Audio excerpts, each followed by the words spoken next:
नमस्कार। आपको अगर मैं ये कहूँ कि मई 2024 से यानी 1 मई 2024 से आपकी ज़िंदगी के वो दिन शुरू हो रहे हैं जिन दिनों की आपने ईश्वर से माँग करी थी। आप ईश्वर से कहते हैं ना, मेरे अच्छे दिन शुरू कर दो, मेरे को परेशानियों से, मेरे को हर मुसीबत से बचा लो, मेरे पास पैसे की कमी है, उस पैसे की कमी को पूरी कर दो। तो अगर मैं ये कहूँ, ये सारी जो चीज़ें हैं, ये अगर आपको मैं कहूँ कि मई के महीने से मिलनी शुरू हो जाएँगी, तो बिल्कुल भी गलत नहीं बोल रहा हूँ, बिल्कुल सत्य बोल रहा हूँ। कुंभ राशि के आप महिला, पुरुष, बुजुर्ग, बच्चे जो भी हैं, 1 मई 2024 से कहीं न कहीं आपकी बिगड़ी हुई स्थिति सुधरने वाली है। सबूत के साथ बताऊँगा, ध्यान से पूरा वीडियो सुनिएगा और ये जानकारी चंद्र राशि पर आधारित होगी। आप इसे लग्न से भी देख सकते हैं। अब कुंभ राशि वालों, आपके ऊपर शनि की 7.5 चल रही है। 1 तारीख को देवगुरु बृहस्पति स्थान परिवर्तन कर रहे हैं, वृषभ राशि में जा रहे हैं। आपकी कुंडली में देवगुरु बृहस्पति कहाँ जा रहे हैं? दूसरी राशि, घर हो गया चौथा, यानी जहां पर आप देख रहे हैं केंद्र में जा रहे हैं। दूसरी राशि का मतलब हो गया वृषभ राशि, स्वामी शुक्र, और घर है चौथा। चौथे घर में यहाँ पर देवगुरु बृहस्पति अगले 1 साल तक लगभग रहेंगे। एक और ध्यान दीजिए अपनी इस कुंडली पर, जहां पर लिखा हुआ है 9 नंबर। 9 नंबर क्या है? ये आपकी कुंडली में प्रॉफिट का भाव है, यानी 11वां भाव, लाभ का भाव। तो देवगुरु बृहस्पति आपकी काल पुरुष की कुंडली में प्रॉफिट देने वाले ग्रह हैं, यानी कि देवगुरु बृहस्पति आपको धन देने वाले ग्रह हैं, सुख देने वाले ग्रह हैं। एक बार और नजर डालिए जहां पर लिखा हुआ है 12 नंबर, ये है कुंडली का द्वितीय भाव, यहाँ के भी स्वामी हैं। तो कुल मिलाकर देवगुरु बृहस्पति प्रॉफिट और लाभ भाव के स्वामी हैं और साथ ही साथ बैंक बैलेंस के भाव के भी स्वामी हैं। जहां पर 12 नंबर लिखा हुआ है, इसको बैंक बैलेंस का भाव कहते हैं, कुटुंब का भाव भी कहते हैं, वाणी का भाव भी कहते हैं।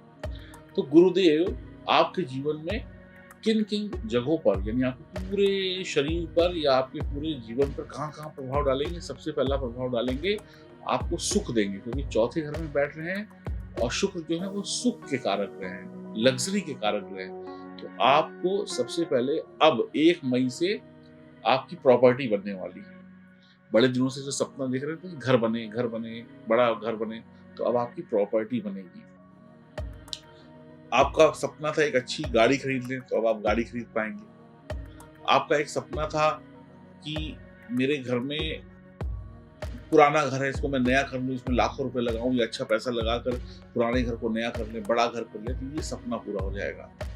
आपका मन था कि मैं साइकिल ले लूँ, मोटरसाइकिल ले लूँ, 4 पहिया वाहन ले लूँ, ये सपना पूरा हो जाएगा। आपका मन था कि मेरा काम व्यापार बहुत अच्छा जाए, क्योंकि गुरु की जो एक दृष्टि है 10वें घर पर पड़ेगी, तो काम व्यापार बहुत अच्छा हो जाएगा। आपके जीवन में माँ का सुख मिलेगा, माता की तरक्की होगी, आपकी मम्मी हैं उनकी तरक्की होगी, आपकी दादी हैं उनकी तरक्की होगी, बुजुर्गों का कल्याण होगा। तो गुरुदेव आपके लिए कहाँ कहाँ पर शुभ फल लेकर आ रहे हैं? एक तो आपका वैवाहिक जीवन सुधरेगा। क्यों सुधरेगा? इसलिए सुधरेगा क्योंकि प्रॉफिट भाव के स्वामी हैं और 11वें घर से हम अपने वैवाहिक सुख को भी देखते हैं, मित्रों को भी देखते हैं। तो आपके मित्रों का दायरा बढ़ेगा, अच्छे मित्र बनेंगे और बुरे दोस्तों से आपकी दूरी हो जाएगी। आपके जीवन में जो कठिनाइयाँ हैं, बुराइयाँ, उनसे आप दूर हो जाएँगे। अब आपको प्रॉफिट होगा, और प्रॉफिट कहाँ होगा? नौकरी में, व्यापार में, शिक्षा में। द्वितीय भाव वाणी का है, तो अब आपकी वाणी अच्छी हो जाएगी, अच्छा-अच्छा बोलेंगे, अच्छा-अच्छा काम करेंगे, आपके सब काम होते चले जाएँगे। बैंक बैलेंस बढ़ेगा, यानी कमाई बढ़ेगी। तो प्रॉफिट के लिए, यानी धन कमाने के लिए, धन जोड़ने के लिए ये समय बहुत ही बेहतरीन है और प्रॉपर्टी बनाने के लिए समय बहुत ही बेहतरीन है। अब गुरुदेव जब चौथे घर में बैठेंगे तो अपनी एक दृष्टि जो है ना, वो कहाँ डालेंगे? वो सबसे पहली दृष्टि जो डालेंगे, वो डालेंगे अष्टम भाव। अष्टम भाव किस चीज का है? अष्टम भाव है हमारे जीवन में कष्टों का। कैसे कष्ट? ऐसे कष्ट जो शारीरिक भी हो सकते हैं, पैसों से जुड़े हुए भी हो सकते हैं। तो सबसे पहले तो आपके शरीर में जो बीमारी थी ना, उसका सही इलाज आपको मिल जाएगा। आपके शरीर में जो बीमारी थी, उसका सही इलाज अस्पताल जाकर हो जाएगा। अब आप कहेंगे अस्पताल क्यों जाना? अस्पताल इसलिए जाना क्योंकि गुरु की दृष्टि 12वें घर पर भी है, तो आपकी कोई छोटी-मोटी सर्जरी या 2 दिन अस्पताल में रहे, और आपकी बीमारी से मुक्ति मिल गई। एक बड़ी बीमारी से आप मुक्ति पा लेंगे, बहुत बढ़िया बात है। थोड़ा बहुत पैसा भी खर्च हो सकता है इस बीमारी को सही करने में। गुरुदेव आपको पैतृक संपत्ति दिला देंगे। आपके जो पिता की संपत्ति है, दादा की संपत्ति है, पुरानी आपकी प्रॉपर्टी जो नहीं मिल रही थी, वो आपको दिला देंगे। गुरुदेव आपको जो दुर्घटनाएं हो रही थी आपके जीवन में, उनसे बचा लेंगे। गुरुदेव आपकी आयु को लंबी करेंगे, यानी जो मुसीबतें आपके ऊपर आने वाली थी ना, उन मुसीबतों से गुरुदेव आपको बचा लेंगे।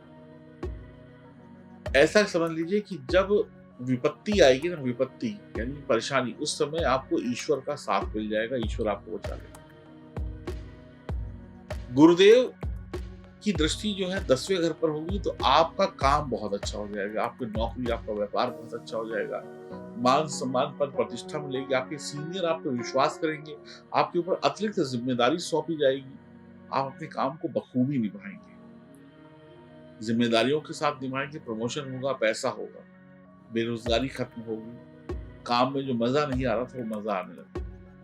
ये सब 1 मई से हो जाएगा। 12वें भाव पर दृष्टि होगी। 12वां भाव मोक्ष का है, यानी मुक्ति का है। तो आपके शारीरिक कष्ट भी दूर हो रहे हैं, आपकी गरीबी भी दूर हो रही है, छोटा घर बड़े घर में बदल जाएगा। तो कहते हैं ना, छोटी चीज से मुक्ति मिल गई। अब बढ़िया चीजें होने वाली, विदेश यात्रा भी होगा। अब जो भी आप कुछ करेंगे बढ़िया, उसमें थोड़ा बहुत पैसा तो खर्च होगा ही। तो पैसे खर्च को भूल जाइए, ये सोचिए उस पैसे खर्च करके कितनी सुख मिल रहा है, कितनी तरक्की मिल रही है, और बैंक बैलेंस भी हो रहा है, मतलब पैसे खर्च भी हो रहे हैं और बच भी रहे हैं और काम भी हो रहा है। कुल मिलाकर आपके लिए स्थिति बहुत ही शानदार बनी हुई है। कहीं से भी आपको पीछे मुड़कर देखने की आवश्यकता है ही नहीं। अब एक चीज और देखिए, अष्टम भाव में केतु बैठे हुए थे। केतु अभी आपको शारीरिक कष्ट दे रहे थे, चिंताएं दे रहे थे, परेशानी दे रहे थे, अब उससे भी मुक्ति मिल गई। हर तरीके से आप बिल्कुल फ्री हो गए, हर परेशानी से फ्री हो गए, हर चिंता से फ्री हो गए। पति पत्नी के बीच में जो लड़ाई हो रही थी, जो तनाव हो रहा था, उससे भी आप मुक्त हो गए।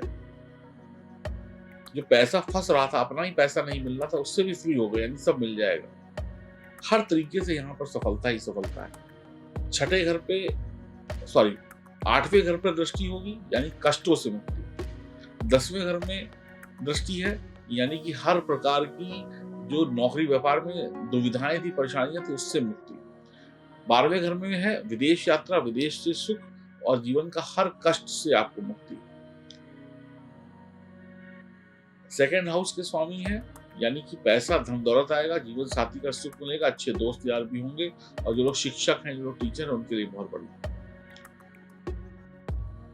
एक और चीज यहाँ पे अगर हम देखें तो इनकी जो 9वीं राशि है, धनु राशि जाती है 11वें घर में, तो यानी प्रॉफिट, धन लाभ, दोस्ती यारी। और गुरुदेव कहाँ जा रहे हैं? वृषभ राशि में। वृषभ राशि शुक्र की राशि, शुक्र की दूसरी राशि होती है तुला। तुला आपकी कालपुरुष की कुंडली में कहाँ पर आती है? वो आती है 9th हाउस में। तो इस समय में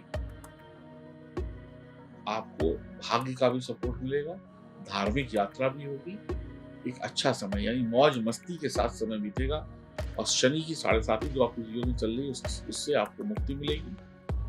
ये जो कुंभ राशि वालों के लिए समय है, ये सुकून भरा है, परेशानियों से राहत है, 7.5 के अशुभ प्रभावों से मुक्ति है। केतु पर गुरु की दृष्टि से शारीरिक और अन्य कष्ट कम है। अशुभ प्रभाव पर गुरु लगाम लगा रहे हैं। आपकी संतान को जो पीड़ा मिल रही थी, उससे मुक्ति मिल रही है। आपकी संतान की तरक्की है।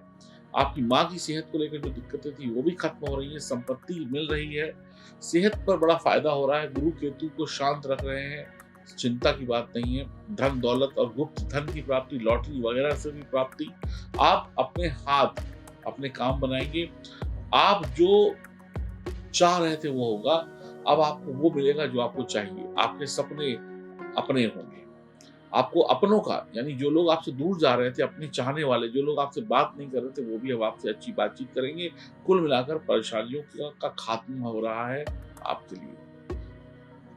कुबेर भगवान के मंत्रों का जाप करिए। भगवान विष्णु, माँ लक्ष्मी के मंदिर जाइए, लक्ष्मी नारायण मंदिर में जाइए, आशीर्वाद लीजिए। पीपल के वृक्ष की सेवा करिए, आनंद आ जाएगा। अपने कमर के पीछे जो आपकी रीढ़ की हड्डी होती है, स्पाइनल कॉर्ड, उसके लेफ्ट और राइट केसर या चंदन का टीका जरूर लगाएं। एक अच्छा समय, एक शानदार समय जो आपके जीवन में आएगा, लेकिन कब आएगा? अब हज़ारों करोड़ों लोग कुंभ राशि के, सब कहेंगे सब करोड़पति बन जाए, तो ऐसा नहीं है। उनके जीवन में आएगा जिनके जीवन में कुंडली मजबूत होगी। अगर आपकी जन्म कुंडली मजबूत है तो आपको सुख मिलेगा, जन्म कुंडली मजबूत नहीं है तो सुख रुक-रुक कर मिलेगा या बहुत देर बाद मिलेगा। मिलेगा ज़रूर, लेकिन कभी-कभी मिलेगा या रुक-रुक कर मिलेगा। तो कुल मिलाकर जन्म कुंडली की जाँच ज़रूर कराइए। ये समय बहुत शुभ है। इस शुभ समय को बर्बाद मत करिएगा। नमस्कार।